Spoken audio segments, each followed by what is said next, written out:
Remember when you first heard about Avengers Endgame? When you eagerly watched the trailer, excited to see the movie? When you told your friend, who already watched it, not to spoil the ending? And when you walked out of the theater thinking, damn, that was a good movie? Well, where did that feeling go over 4 years later? Hello, my name is Nishat, and welcome back to Pop Culture with Nishat, the ultimate destination for pop culture news, reviews, and analysis.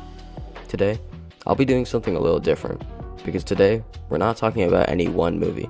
Rather, we're talking about a franchise as a whole. Today, I'll be talking about the MCU, how it's grown and changed over the years, and where it stands today. And finally, we'll answer the question, has the MCU fallen off?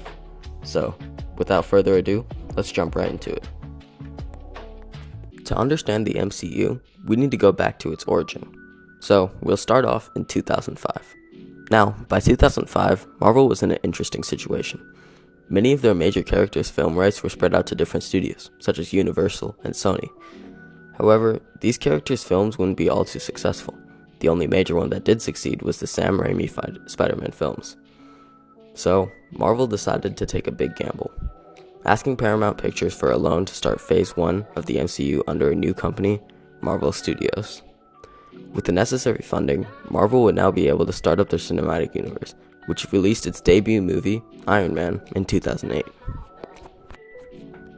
2008 to 2012 was when Phase 1 of the MCU fell into place.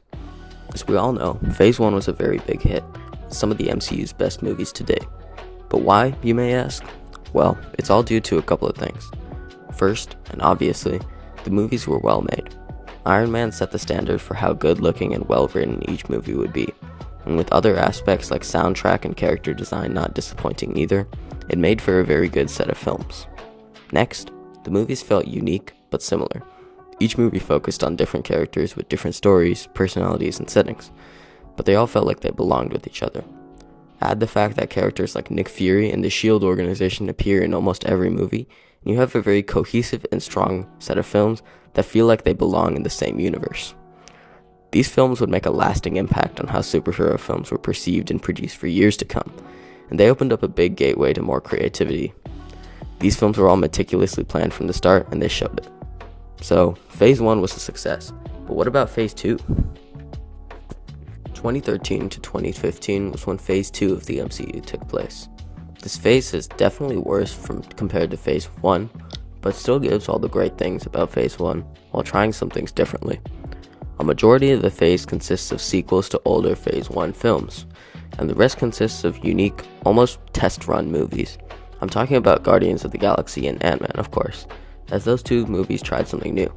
Sure, not everyone has heard of Star-Lord or the Guardians of the Galaxy, but the success of those movies shows just how unique, fresh takes with their personality can do so much for a character. They were by no means the most successful movies of the MCU, not even the highest in their phase, but they showed how great Marvel was at building characters up. We also saw another Avengers movie here that felt a little worse than the first one, but was still a pretty solid film. So overall, Phase 2 was definitely a pretty solid phase. Now we get into the big phase, Phase 3. All the build-up, all the characters, all the personality emerges in this one phase, making it one of the greatest. The first half of this phase was introducing new characters and building on some of the older ones. Doctor Strange, Spider-Man, Black Panther, and Captain Marvel all came in this phase, with their unique personalities and stories. Yet they all came together in films like Captain America: Civil War and the 2 Avengers films. We also caught up with some older characters in movies like Guardians of the Galaxy, Thor Ragnarok, and Captain America: Civil War. All of this leads up to the 2 smash hits, Avengers: Infinity War and Avengers: Endgame. By now, everyone knows how great of films these were, so I don't really need to talk all about them, but the story, characters, music, visuals, and endings were all superb.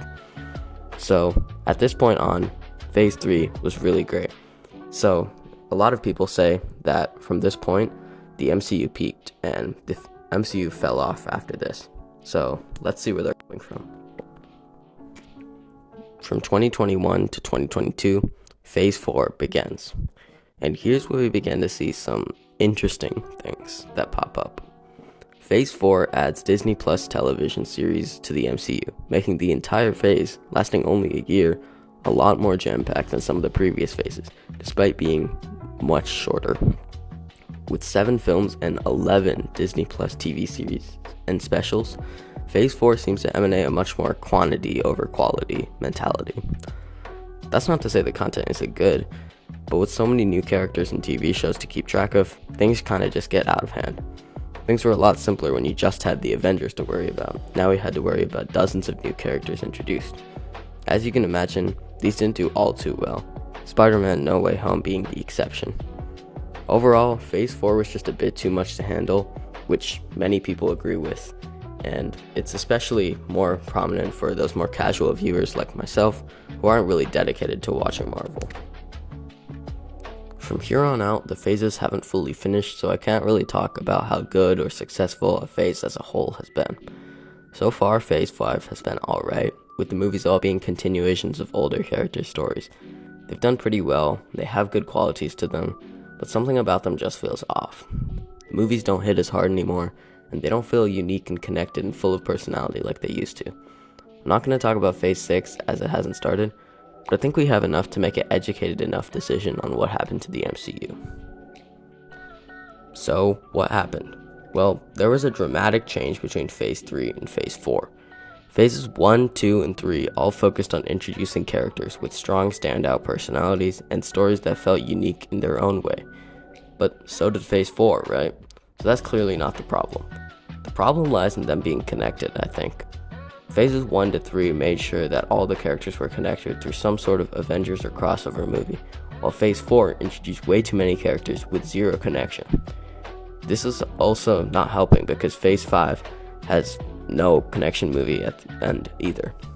Without some sort of cohesive connection, these characters feel distant and bland, just like a storybook with one after another story. And without any connection movies for Phases 4 and 5, they don't seem as strong anymore. This also makes Phases 4 and 5 seem unplanned, which is quite the contrary from Phases 1 to 3. I don't think this is impossible to fix though. There are going to be 2 more Avengers films in Phase 6, so here's to hoping that they could reconnect all of these characters in some sort of way that makes them feel part of the same universe. However, I'm doubtful, as you can't really make all the characters unique and fun and connected in just 2 3-hour movies with limited screen time. So, overall, did the MCU fall off since Endgame? Well, I think it's too early to call. The MCU has definitely made some bad decisions as they've recognized it, but I still think they can make it back to how the OG Marvel was. We'll just have to wait and see. Thanks for watching. If you enjoyed this longer, more in-depth video, drop a like and comment below your thoughts. Until next time, this is Nishad, signing out.